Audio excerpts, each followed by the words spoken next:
ठीक है, तो 1C का क्वेश्चन नंबर पहला देखना है।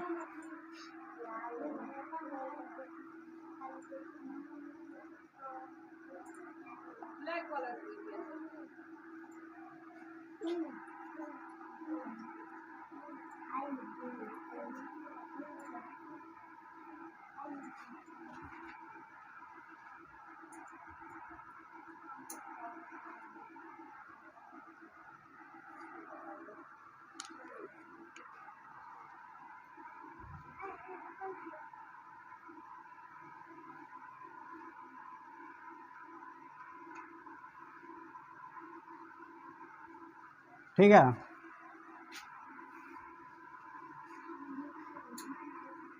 तो इसमें का पहला क्वेश्चन देखना हमें, क्वेश्चन नंबर 1,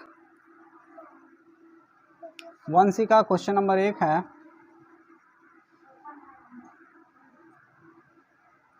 मार्कर खराब हो गया है। क्वेश्चन नंबर 1 है,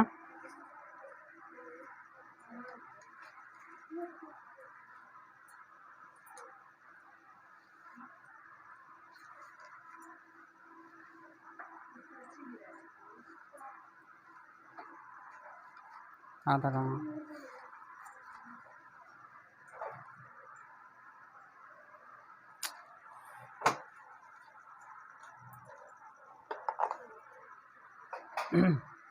निम्नलिखित संख्याओं को संख्या रेखा पर निरूपित कीजिए। निम्नलिखित संख्याओं को, ये चल नहीं रहा है, इसको बंद कर दीजिए।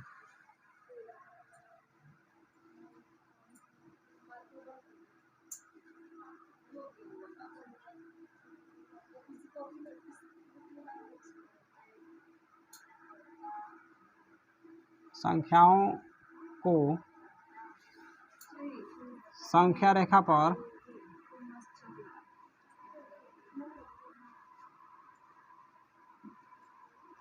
निरूपित कीजिए।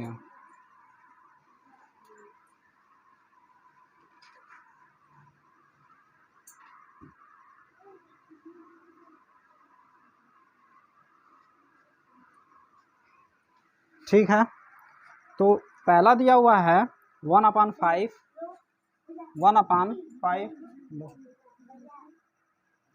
1/5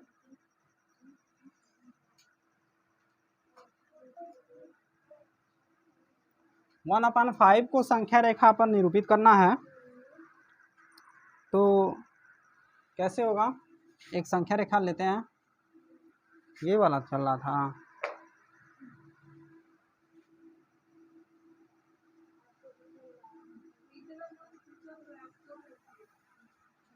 एक संख्या रेखा लेंगे,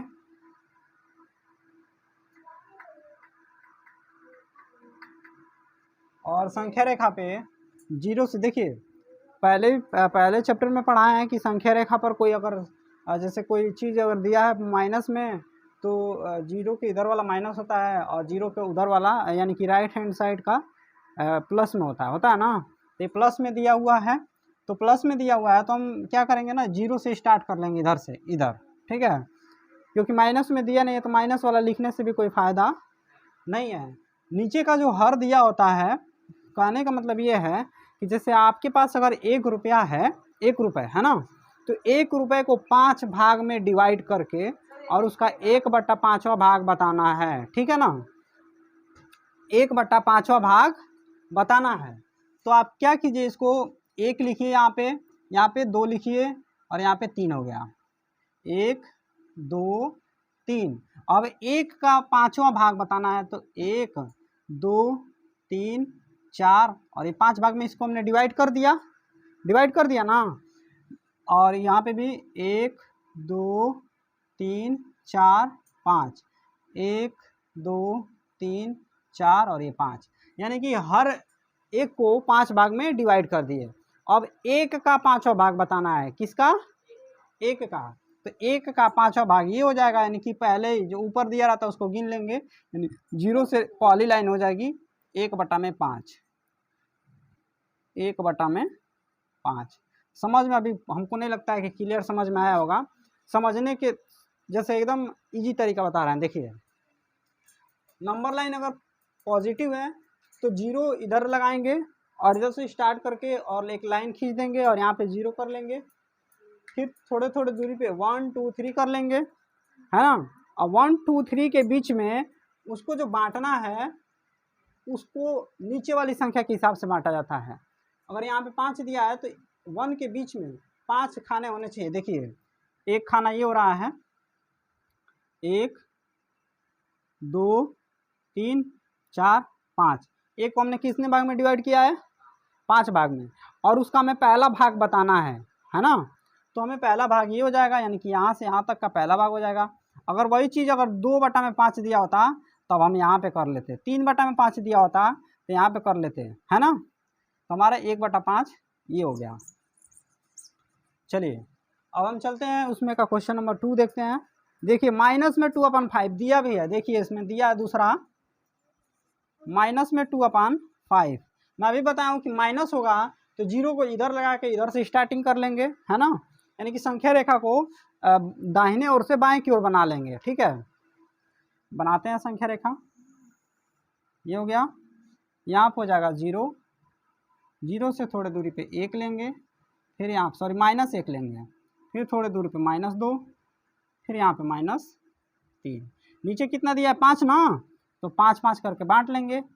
1 2 3 4 और ये 5 हो गया। 1 2 3 4 और ये 5 हो गया।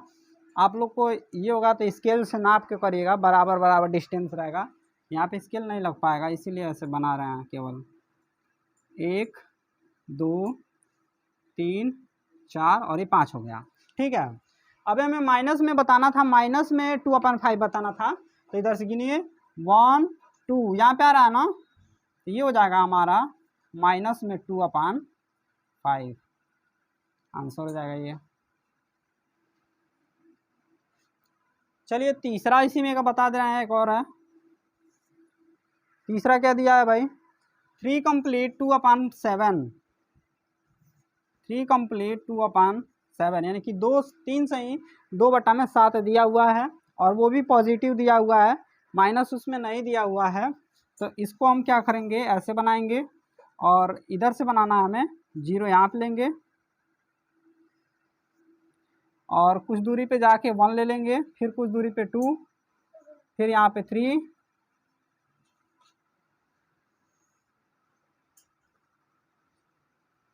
फोर।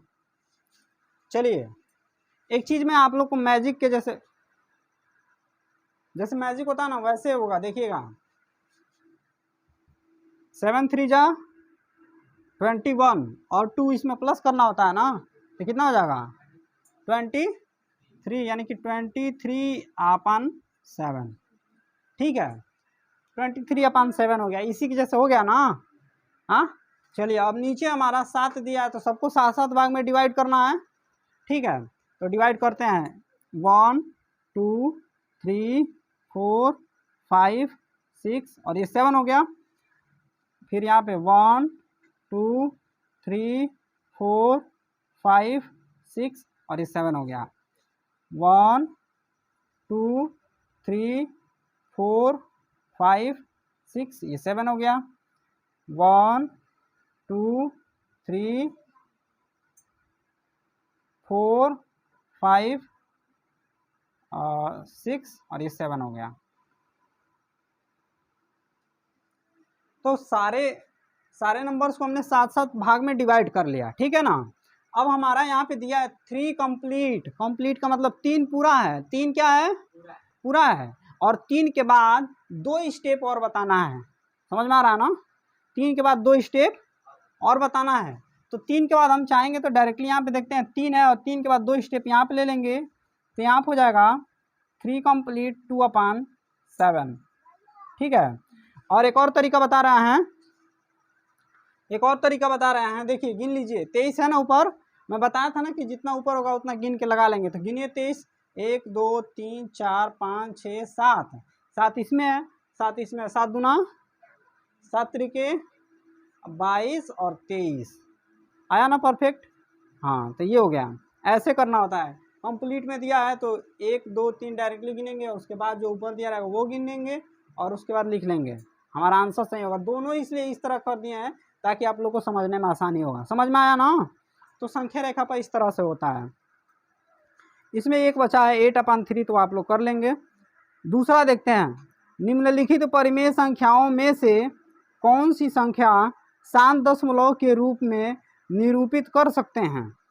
पूछा है कि नीचे जो परिमेय संख्याएं दी गई हैं उसको अगर शांत दशमलव क्या होता है, अशांत दशमलव क्या होता है, इसको पहले जान लेते हैं। डस्टर देना थोड़ा। शांत दशमलव होता क्या है?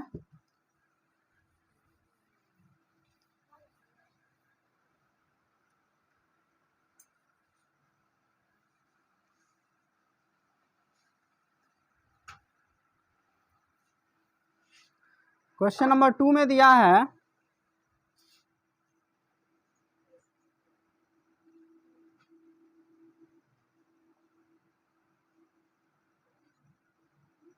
निम्नलिखित परिमेय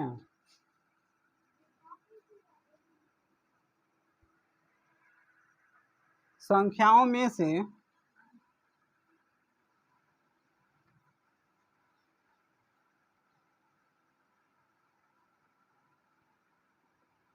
से कौन सी संख्या को शांत दशमलव में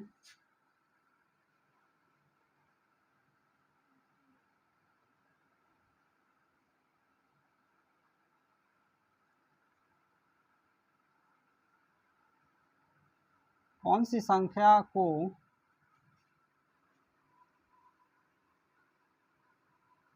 शांत दशमलव में दशमलव के रूप में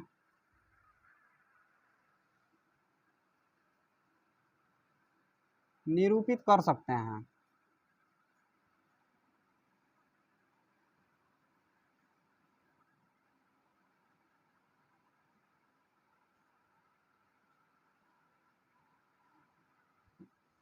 ठीक है। पूछा है कि कौन सी संख्या को शांत दशमलव में निरूपित कर सकते हैं। तो नीचे कौन कौन सी संख्या दी गई है? पहला दिया है 1/20, पहला दिया है 1/। शांत दशमलव निरूपण का एक फार्मूला आपको बता दे रहे हैं, ध्यान दीजिएगा। हर और अंश दो चीज होती हैं। फ्रैक्शंस में दो चीजें होती हैं, एक अंश होता है, एक हर होता है। ऊपर वाले को अंश कहते हैं, नीचे वाले को हर। तो जो हर होता है, यानी कि हमारा हर जो है 20 है। हर क्या है? 20 है। तो जब हम 20 का गुणनखंड करेंगे, 20 का जब गुणनखंड करेंगे तो हमेशा वह 2 पे पावर m, 2 पे पावर m इंटू 5 पे पावर n के रूप में होना चाहिए। इस रूप का मतलब ये हुआ कि जैसे कोई भी संख्या का अगर गुणनखंड करें तो वह 2 का गुणनफल या 5 का गुणनफल होना चाहिए, है ना। 2 और 5 के अलावा कोई भी अगर अदर नंबर्स आते हैं उसमें संख्याएं, है ना, तो वह शांत दशमलव निरूपण नहीं होगा। समझ में आ रहा है ना? या तो केवल 2 रहे, या तो केवल 5 रहे, या फिर 2 और 5 दोनों रहे। इन दोनों के अलावा कोई भी संख्या अगर नीचे हर में दिया है तो वह क्या होगा? शांत दशमलव नहीं होगा, है ना। तो आप लोग को एग्जाम्पल एक समझाते हैं, इसी को एग्जाम्पल के तौर पे समझिए। लिखेंगे 20 का गुणनखंड करने पर, अभाज्य गुणनखंड, अभाज्य गुणनखंड होता क्या भाई? अभाज्य का मतलब जो अभी पीछे आप लोग पढ़ाए हैं कि अभाज्य का मतलब जो किसी संख्या के पाड़े में ना आता हो, है ना। अभाज्य का मतलब ये हुआ कि अगर एक बार उसमें हमने उसको अति कर दिया, मतलब फैक्टराइज कर दिया, गुणनखंड कर दिया, तो दोबारा संख्या किसी से नहीं कटना चाहिए। समझ में आया ना? तो अभाज्य गुणनखंड,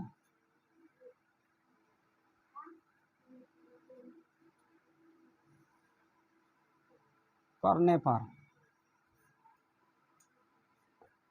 तो 20 का अभाज्य गुणनखंड करते हैं, तो 20 का जब हम अभाज्य गुणनखंड करेंगे हमें क्या मिलेगा, चलिए करके देखते हैं। 20 का अभाज्य गुणनखंड करेंगे तो 2 दाम में 20 होता है और 10 को फिर 2 से काट लेंगे, 2 पचे 10, क्योंकि 5 बार में 2 दूना 4 पचे आ रहा ना, गुणनखंड सही है। तो इसमें आपको क्या मिल रहा है, 2 पे 2 घात, 2 पे और गुणा में 5 पर कोई घात नहीं थी, एक ही मानते हैं। किसी संख्या पर अगर कोई घात नहीं दिया होता तो क्या मानते हैं, एक मानते हैं, यानी 5 पे एक घात मानेंगे, चाहे नहीं भी लिखेंगे घात तो चलेगा। तो हमारा जो 20 है वह 2 और 5 के गुणनखंड बन रहा है ना, 2 और 5 का गुणनखंड है, तो यानी कि अशांत है। इसको प्रूफ भी कर देते हैं भाई, शांत क्या होता है, अशांत क्या होता है। जब किसी संख्या को किसी दूसरी संख्या से जब डिवाइड करते हैं, है ना, भाग देते हैं, तो जब पूर्ण रूप से कट जाता है, चाहे वो दशमलव में जाए चाहे ऐसे ही कट जाए बिना दशमलव लगाए, लेकिन कटना चाहिए। अगर पूर्ण रूप से वह डिवाइड हो जाता है तो वह होता है आपका शांत दशमलव। और जब कोई संख्या किसी अन्य संख्या से डिवाइड होता ही नहीं है, बार बार उसमें अनमसानी आवर्ती, मतलब कि कोई संख्या बार बार दोहराई जा रही है, तो वह क्या होता है, अशांत दशमलव होता है। उसको अनमसानी आवर्ती भी बोलते हैं, ठीक है, आवृत्ति। चलिए देखिए यहाँ पे एक चीज एग्जांपल दे रहे हैं। मान लीजिए 9 से 1 में डिवाइड करना है, चाहे 3 से कर लीजिए, तो आप यहाँ पे 0 बढ़ा के पॉइंट लगाएंगे तो यहाँ पे 10 हो जाएगा, 3 तिरिके 9, 1 बचा, फिर 0 बढ़ जाएगा, फिर 3 तिरिके 9, 1 बच जाएगा। तो ये बार बार 3 3 आते रहेगा, क्या होगा, बार बार 3 आते रहेगा, यानी कि ये कट रहा है कि नहीं, नहीं कट रहा है, यानी कि ये हमारा शांत दशमलव नहीं है, शांत दशमलव नहीं है। चलिए अब इसको हम समझाते हैं। ये वाला 20 से डिवाइड करना था 1 में, चलिए तो 0 बढ़ाए और 0 बढ़ा के जब दशमलव लगाए तो यहाँ पे एक 0 बढ़ गया, अभी भी नहीं कट रहा है, नहीं कट रहा है तो एक 0 और बढ़ा लेते हैं इधर, फिर एक और 0 लग गया, अब 100 हो गया, 20 पचे 100, यानी कि 5 बार में क्या हो गया, कट गया। 0.05 आया ना, हमने दशमलव लगाया लेकिन क्या हुआ, कट गया ना, ऐसा तो नहीं है कि नहीं कट रहा है, बार बार आ रहा है, कट गया ना। तो जो देखिए आप इसको डिवाइड करके और करेंगे तो हो सकता है कि कहीं लंबा डिवाइड हो, है ना, लंबा डिवाइड चला जाए, तो आपको डिवाइड करके चेक करने में थोड़ा टाइम लगेगा। इसीलिए एक फार्मूला बनाया गया है कि अगर उसके हर का, यानी कि जिससे हमें भाग देना है, उसके हर का अगर गुणनखंड कर लें और वह हमारा एक रूल होता है 2 पे पावर m और इंटू 5 पे पावर n, अगर इस रूप का होता है तो वह शांत दशमलव है, और इस रूप का नहीं होता है तो क्या है, शांत दशमलव नहीं है, यानी कि अशांत दशमलव या अनमसानी आवृत्ति बोल सकते हैं उसको। तो हमारा जो 20 का गुणनखंड हुआ वह 2 पे m इंटू 5 पे पावर n के रूप का है। तो यहाँ पे लिखेंगे चूंकि 20 का गुणनखंड करने पर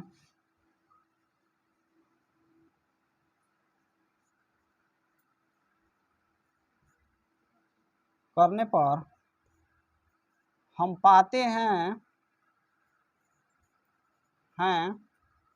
कि 20 इज इक्वल टू 2 पे पावर,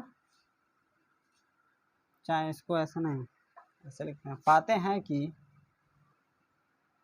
वह 2 पे पावर m इंटू 5 पे पावर m के रूप का है, रूप का है। अतः 1/20 शांत दशमलव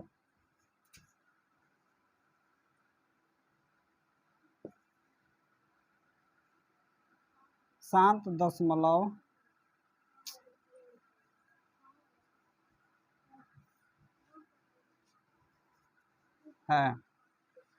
समझ में आ गया होगा। एक और इसमें का बता देते हैं, ठीक है। दूसरा इसमें दिया हुआ है, क्वेश्चन नंबर 2 इसमें दिया हुआ है 1/27। तो किसका गुणनखंड करेंगे हम? 27 का ना, 27 का ना गुणनखंड करना है।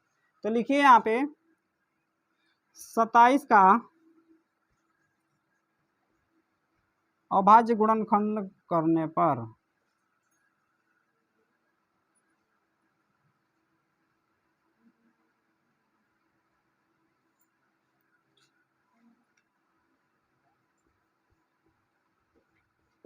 चलिए, तो इसका अभाज्य गुणनखंड हमने किया। तो देखिए 27 को हम काटेंगे, 2 से तो कटेगा नहीं, 3 से काटते हैं।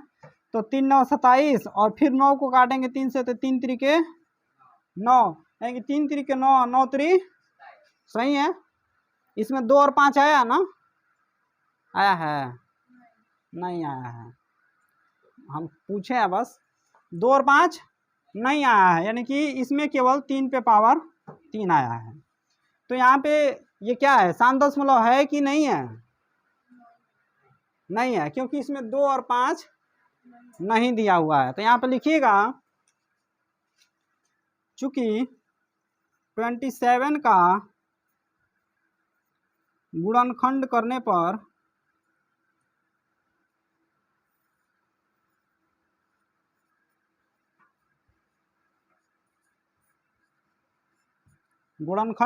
पर हम पाते हैं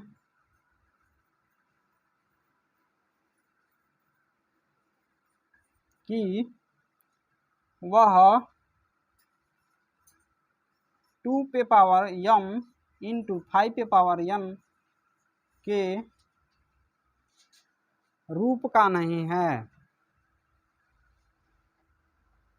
नहीं प्लीज हैं।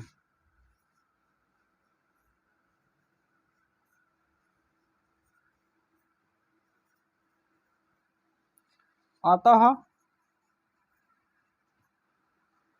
1/27 शांत दशमलव नहीं है।